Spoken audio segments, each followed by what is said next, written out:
Om Swastiastu, pemirsa Bali TV, kembali lagi saya Regita Chayani menyapa Anda. Tentunya topik kali ini masih tetap terkait dengan bisnis, terutama bisnis di tengah pandemi COVID-19.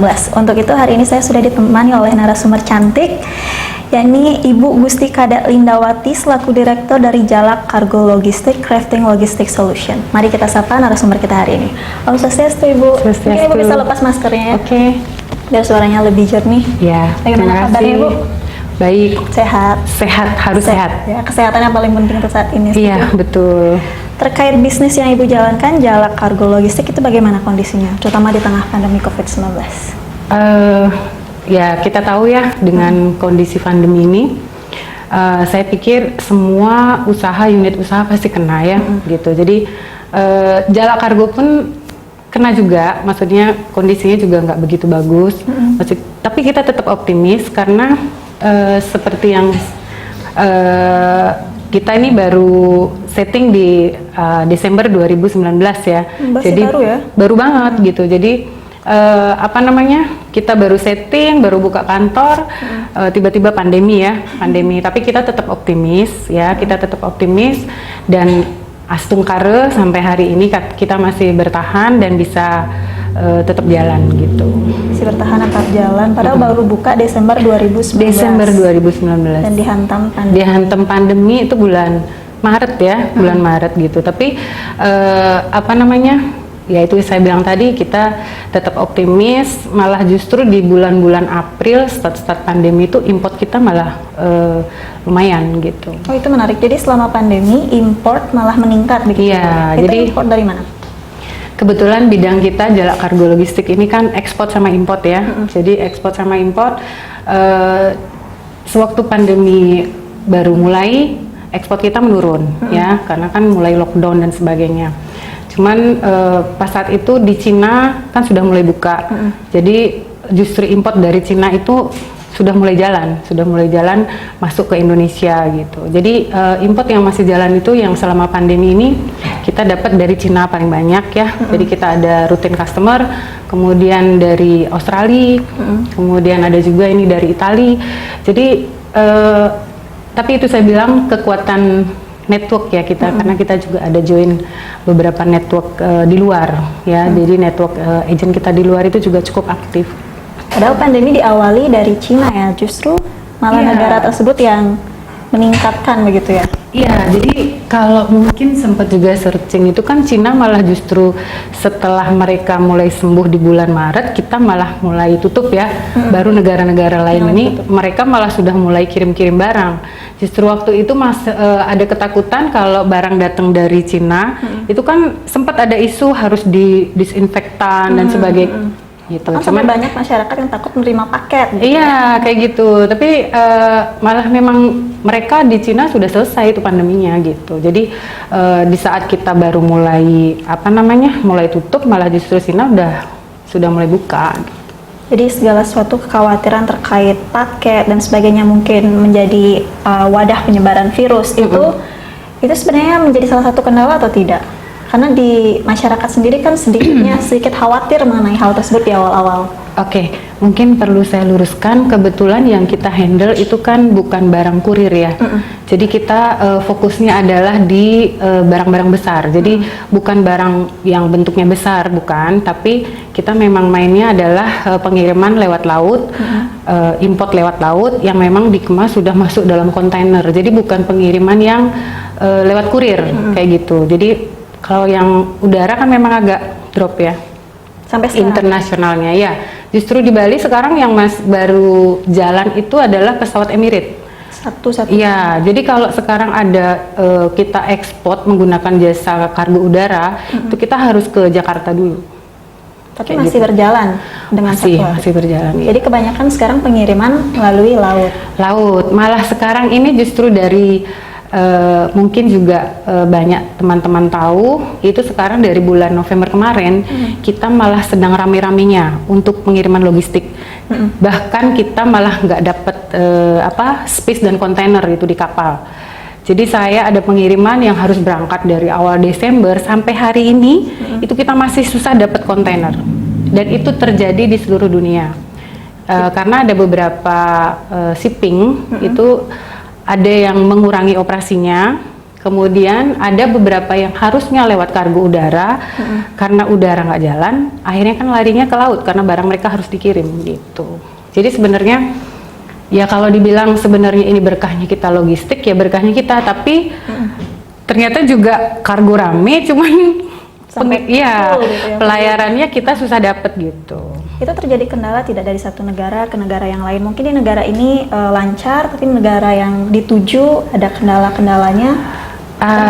Jadi sebenarnya gini, kalau Cina itu memang kan dia memproduksi barang ya, dan banyak dari negara-negara lain itu import dari Cina. Jadi kita juga sebenarnya Indonesia itu kan salah satu negara eksporter juga terbesar ya, karena banyak bahan baku sumber daya dari Indonesia itu yang diekspor keluar ya, negara luar nggak punya. Jadi kita sangat bersyukur banget nih hidup di Indonesia ya, semua ada gitu ya, sedangkan negara lain nggak ada, jadi mereka harus beli di Indonesia.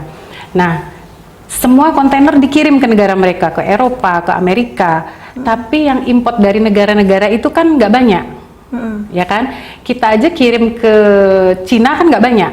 Tapi Cina kirim ke kita kan banyak. Jadi kalau kontainer kosong numpuk di sini, kalau dikembalikan ke sana kan biayanya besar ya gitu. Jadi itu juga masalahnya, sama kenapa sekarang susah kita dapat kapal, dapat kontainer, itu juga salah satunya. Kemudian yang lainnya adalah sepertinya sekarang kan lebih diutamakan untuk yang pengangkutan untuk logistik, untuk yang alat-alat medis, medisnya ya kayak gitu ya. Jadi mungkin juga sekarang lebih fokus ke penanganan corona ini dulu alat-alatnya. Jadi barang-barang yang lain disisihin dulu gitu. Jadi dominan memang alat-alat medis dulu selama pandemi ini. Iya, yang lain juga tetap jalan, cuman ya itu karena seluruh negara kena ya. Kalau dulu kita Indonesia aja kena problem gitu, negara lain nggak kena kan kita masih jalan, ya nggak. Jadi recovery-nya cepet. Tapi kalau sekarang kan hampir seluruh dunia nih kena. Ya, seluruh dunia kena, seluruh dunia butuh barang vaksin yang sebagainya itu yang dari Cina. Nah, itu kadang yang bikin sepertinya ini. Dan kondisi ini sepertinya akan sampai tahun depan. Udah diperkirakan sampai di tahun ya, depan. Jadi beberapa partner kita di luar itu memang info bahwa kondisi ini mungkin setelah Imlek baru agak mereda. Mendengar kabar tersebut, apa persiapannya selanjutnya? Ya, persiapannya kita tetap promosi aja sih ya, promosi ya. Jala ini kan juga kita punya ada beberapa barang ekspor nih kita belum bisa kirim keluar ya, karena kendala di pengapalan, kita belum dapat kapal untuk berangkat. Adapun harga kapal yang ada kadang kita bisa berangkatkan, tapi harganya sudah sampai 2-3 kali lipat gitu. Kalau begitu bagaimana? Ya kita serahkan ke tamunya. Mau atau ya tidak, gitu. Jadi kita kembalikan lagi ke tamunya. Kalau dia mau dengan harga itu silakan. Tapi kadang kan ada juga dari customer itu, masa sih seperti itu? Tapi sekarang kan zamannya online ya. Kalau zamannya online kan mau cari info apa aja bisa secara online. Jadi kita bilang kondisi kontainer susah, kalau kamu nggak percaya searching aja. Jadi mereka ya mau nggak mau kalau butuh barang itu urgent ya nggak apa-apa gitu. Ada salah satu customer saya nih kemarin sudah dapat si kapalnya, itu ke Amerika, itu dari awal Desember mau berangkat. Sebenarnya dari November, karena dia mau ngejar untuk Christmas kan barangnya. Cuman kan kendala begini akhirnya ya kasihan juga. Mereka beli barang di sini supaya bisa jual untuk Christmas ini, tapi nggak bisa berangkat. Kasihan sebenarnya dari pihak kita ya, karena nanti barang sampai sana kan udah lewat di Christmasnya, gitu. Cuman karena dia butuh dan kita kasih info, ya sudah gitu. Cuma yang jelas informasi terkait karena ada peningkatan biaya 2-3 kali lipat. Cuman hal wajar ya, dari kargonya sendiri juga sudah menjamin untuk silakan cek informasinya. Informasi tersebut memang sudah ada, itu bukan kecurangan atau apapun itu. Sekarang semua transparan, nggak bisa ditutup-tutupin. Saya juga lihat di kartu namanya ada mitra ya. Mungkin dapat dijelaskan ini seperti apa sistemnya? Oke, jadi kita mungkin saya jelaskan tentang company kita dulu ya. Kalau Jala Kargo Logistik ini kita pakai nama burung jala. Burung jala kita tahu burung Bali ya. Kenapa kita ambil nama itu ya, kita ingin mengabadikan nama burung jala Bali. Kemudian kita juga pengen di dunia internasional nih, kita kan pengennya jala ini semakin besar gitu ya. Makanya kita juga ikut, mungkin bisa dilihat di situ kita ada join beberapa network agent di luar ya. Kenapa saya berpikir untuk join juga dengan network agent di luar, karena kalau saya hanya fokus untuk di Bali saja atau di Indonesia saja, ya kalau saya di Bali berarti kan fokus Bali aja, kita akan kalah gitu. Jadi jadi kita butuh teman-teman kita yang di luar nih, ya teman-teman kita yang di luar yang mereka sudah pegang customer langsung, kita ajak kerjasama. Jadi kita di awal ini lebih banyak menghabiskan biaya promosi itu dengan join ke beberapa network asosiasi agent di luar gitu. Nah dari mereka lah kita dapat bisnis, dapat pengiriman juga. Jadi terlihat kemudahan juga. Iya gitu. Jadi kalau saya mengandalkan ekspor saja, mungkin juga situasi sekarang nggak begitu bagus. Tapi dengan kita menjalin kerjasama dengan beberapa agent di luar, ya kita banyak, mungkin Mbak udah lihat juga di sana. Dari sekian agent yang ada di luar itu pasti ada aja yang minta tolong dibantu nih, ada barang dari Bali, ada barang dari Jakarta, ada barang dari Surabaya, ya kita handle semua. Jadi Jalak memang handle untuk seluruh Indonesia. Walaupun memiliki mitra seperti itu juga tidak menutup kemungkinan misalkan ada bantuan di luar mitra tersebut tetap diterima ya oleh Jalak Cargo. Oh tetap. Jadi kalau fungsinya kita punya agent-agent network di luar ini kan supaya mempermudah kita juga, supaya kita bisa bersaing juga dengan kita, persaingan semakin ketat ya sekarang. Jadi kita punya pilihan, punya pilihan dari beberapa agent ini untuk mendapatkan harga yang kompetitif. Gitu. Mungkin terkait Jalak Kargo Logistik ini, kalau mendengar kata kargo pengiriman begitu ya, masyarakat Bali itu masih awam sebenarnya mengenai pengiriman, apa saja dokumen yang perlu disiapkan dan sebagainya, terus terkesan berbelit-belit dan sulit begitu ya. Cuma sebenarnya seperti itu tidak? Sebenarnya sih kalau saya berbicara sebagai eksportir dulu ya. Kalau sebagai eksportir sebenarnya nggak susah. Jadi mungkin supplier-supplier di Bali sini kan banyak kedatangan tamu-tamu dari luar, atau ada tamu belanja online, mungkin lihat mereka. Untuk ekspor sebenarnya mudah sekali ya, mudah sekali. Jadi nggak perlu khawatir.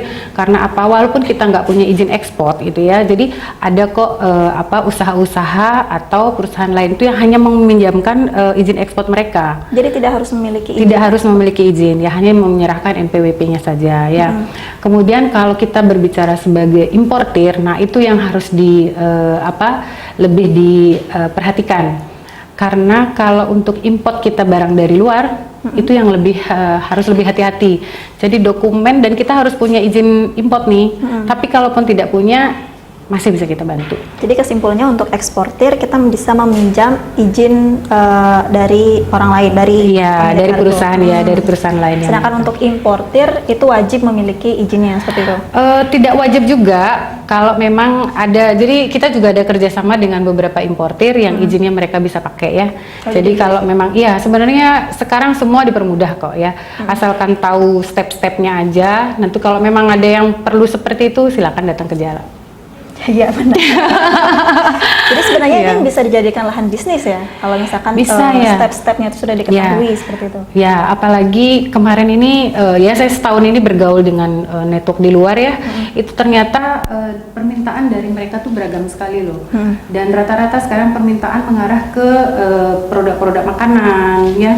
Kemudian produk-produk pertanian seperti itu. Jadi peluang Indonesia ini kan sumber dayanya besar banget ya, jadi sebenarnya peluang itu banyak banget. Apalagi Bali ya, dilihat begitu banyak dunia begitu. Iya, seperti itu. Baik, mungkin sebagai closing statement, Bu Linda bisa sampaikan kepada pemerintah atau mungkin Bu Linda memiliki harapan sama di pandemi ini, ada kemudahan yang mungkin pemerintah bisa bantu dan sebagainya, mungkin bisa disampaikan. Oke. Ya, mungkin yang saya kita tetap optimis ya di situasi pandemi yang seperti ini. Apapun kita lakukan, apapun kita kerjakan, kita selalu berpikir positif. Dan untuk dalam usaha-usaha seperti logistik ya, saat ini semua kan logistik berperan ya, berperan untuk menyampaikan dari satu ke yang lain. Itu ya kita minta dipermudahlah dari segala izin-izin atau prosedur, karena situasi lagi seperti ini ya. Jadi kalau dulu memang kita harus patuhi yang ini, sejauh kita memang sudah melengkapi itu, tolong jangan harus dipermudah lah ya. Tolong dipermudah lah gitu. Yang penting kan intinya ya, intinya gitu. ya penting tidak menyalahi aturan. Ya, yang penting perlu kita tidak dipermudah. menyalahi aturan. Baik, terima kasih Bu Linda atas informasinya. Oke. Semoga pandemi ini segera berakhir. Sehat selalu ya Bu ya. Sehat selalu, sama-sama. Baik, terima kasih. Baik pemirsa Bali TV, itu tadi informasi yang saya dapatkan dari Ibu Linda, yakni Direktur dari Jalak Kargo Logistik. Sekian, saya Regita Chayni beserta kerabat kerja yang bertugas pamit undur diri dari hadapan Anda. Om Santi Santi Santi Om.